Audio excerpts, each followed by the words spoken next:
Delegados que investigaram a máfia do lixo de Aracaju apresentaram hoje todos os detalhes do inquérito que foi concluído semana passada e remetido à Justiça. A polícia confirmou que houve crimes, fraudes e desvio de dinheiro público no caso. Só nas fraudes, no peso do lixo, o prejuízo é superior a 15 milhões de reais.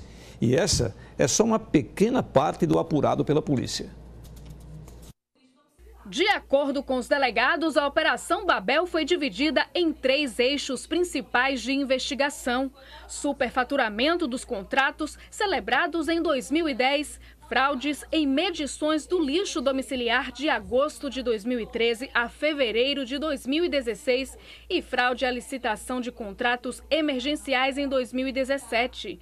Os detalhes foram divulgados em entrevista coletiva. O delegado Gabriel Nogueira, que presidiu o inquérito, explicou como o esquema de superfaturamento no contrato da coleta de lixo da capital se deu em 2010, passando de 50 milhões de reais para 105 milhões através de aditivos. Essa estratégia, esse artifício, fez com que ela obtivesse uma vantagem devida, afinal de contas, mensalmente, a parcela que era paga à empresa em estimativa, que seria em torno de 837 mil, passou para 1.700.000. Então a vantagem devida está demonstrada nesse contexto. E o artifício utilizado foi a celebração de um contrato em um termo e a solicitação reiterada de repactuações e reajustes que majorou a sua execução, o seu valor. A polícia também conseguiu diagnosticar como era fraudada a medição do lixo, tornando o contrato mais vantajoso para a empresa Torre. Todo o lixo orgânico coletado em Aracaju era levado para a unidade de transbordo da Extra. E o entulho era levado para a unidade da Torre. Só que a unidade da Torre não poderia receber esse entulho misturado com lixo orgânico, como é comum nos pontos de descarte clandestino de lixo, onde o lixo é simplesmente abandonado, sem qualquer cuidado. Então, havia uma separação no campo desse lixo orgânico do entulho. E a Torre recebia na sua unidade de RCD o entulho limpo.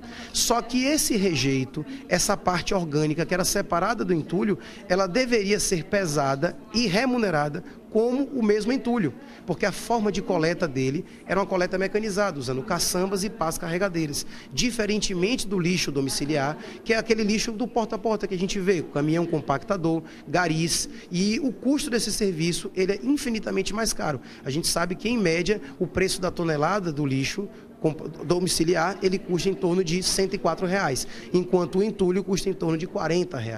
Então, o que se percebeu? Que havia, na verdade, uma forma de remuneração de um material que é considerado entulho, que é o rejeito, como se lixo domiciliar fosse. E, por fim, as inúmeras irregularidades realizadas pela Insurb no contrato emergencial firmado no início de março deste ano com a empresa Torre. A contratação da empresa Torre, acontecida nesse momento agora, com o último contrato emergencial, ela o foi com um direcionamento, numa burla ao que a lei de licitações prevê. É lógico, não se tratava de um processo licitatório, de uma concorrência pública, uma própria licitação, e sim uma dispensa à licitação num contrato emergencial. Todavia, o contrato emergencial, tal qual os outros procedimentos da lei de licitações, precisa atentar para os princípios da licitação pública. Houve ofensa clara uma fraude clara às licitações, como estão previstos os artigos 89 e 90 da Lei 8666 de 93. Para que se tenha ideia, um parecer jurídico proferido pela Procuradoria-Geral da Insurb, que deveria ser anterior à própria contratação, preceder a contratação, para dizer, está válido, pode contratar, ele foi feito no dia seguinte. 14 pessoas foram indiciadas. A polícia também dividiu por grupos.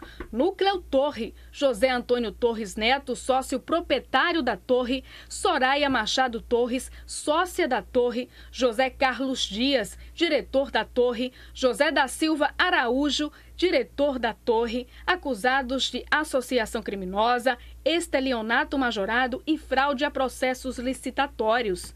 Núcleo Insurb 2017. José de Araújo Mendonça Sobrinho, conhecido como Mendonça Prado, presidente afastado da Insurb, Rosenice Figueiredo Machado, procuradora afastada da Insurb, Márcio Zilberman, assessor afastado da Insurb, Silvia Emília Cardoso Barreto, presidente da Comissão de Licitação da Insurb afastada, José Roberto Gomes do Carmo, diretor da Insurb, afastado.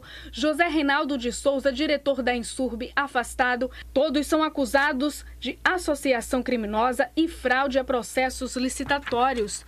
Núcleo Insurb 2010. Lucimara Dantas Passos, ex-vereadora e ex-presidente da Insurb, acusada de estelionato majorado.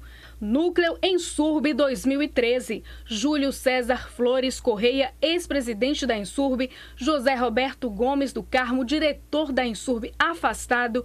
José Reinaldo de Souza, diretor da Insurb, afastado.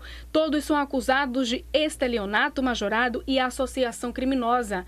Núcleo Sindilimp. Raivanderson Fernandes dos Santos, presidente do Sindilimp. Alexandro dos Santos, dirigente do Sindilimp, acusados de associação criminosa, estando ligado ao Núcleo Torre. Ainda de acordo com os delegados, desdobramentos da Operação Babel devem ocorrer. Tem que investigar aí umas ligações, algumas questões suspeitas que foram detectadas, né? Alguns contratos da empresa Torre que vêm recheados de algumas situações que precisam ser esclarecidas. Então, nesse sentido, a gente vai dar continuidade ao inquérito, sim.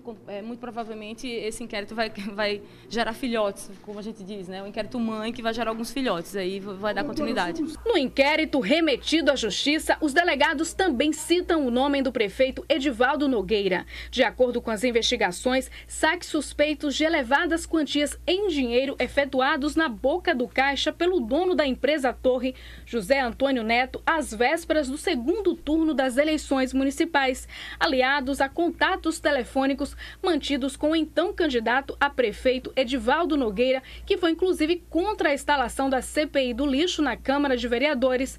A polícia faz a sugestão de que o Ministério Público remeta cópia dos autos para o aprofundamento das investigações pelos órgãos competentes, entre eles o Ministério Público Eleitoral. Como há indícios de irregularidade, a gente tem que remeter para o órgão competente para dar o devido andamento. Como a gente não tinha autorização do TRE, nem caberia a nós investigar possível crime eleitoral e muito menos investigar qualquer ato do prefeito, pois não tínhamos autorização do Tribunal de Justiça, a gente informa ali o que a gente visualizou no curso do inquérito e remete para que as providências sejam tomadas, se assim os órgãos entenderem. Durante a coletiva, a delegada Daniele Garcia também esclareceu pontos da decisão da 18ª Vara. A decisão extingue o processo e diz: administrador, resolva, né? O que é que você vai fazer? Ela só entendeu que a prorrogação por 70 dias de um contrato já emergencial com a Cavo não tinha previsão legal. É isso que ela disse.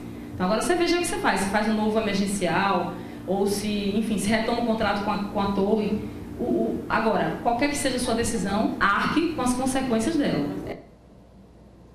Ainda durante a coletiva, a delegada Daniele Garcia disse que permanece na coordenação do Departamento de Repressão contra a Ordem Tributária e Administração Pública. Não há nenhum indicativo de que haja pressões ou qualquer tipo de recuo nas investigações. Não há nenhum indicativo, até porque se houvesse, o que não vai ser o caso, eu mesma pediria para sair, não teria nenhuma razão de continuar.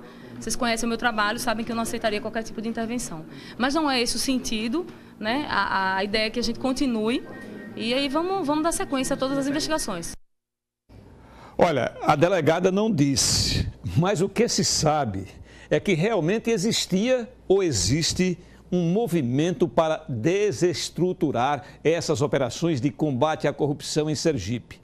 Toda a ação estaria sob o comando de políticos com medo da prisão e começou com o afastamento do promotor de justiça Henrique Cardoso dos Santos, dos casos. Henrique Cardoso é marido de Daniele Garcia.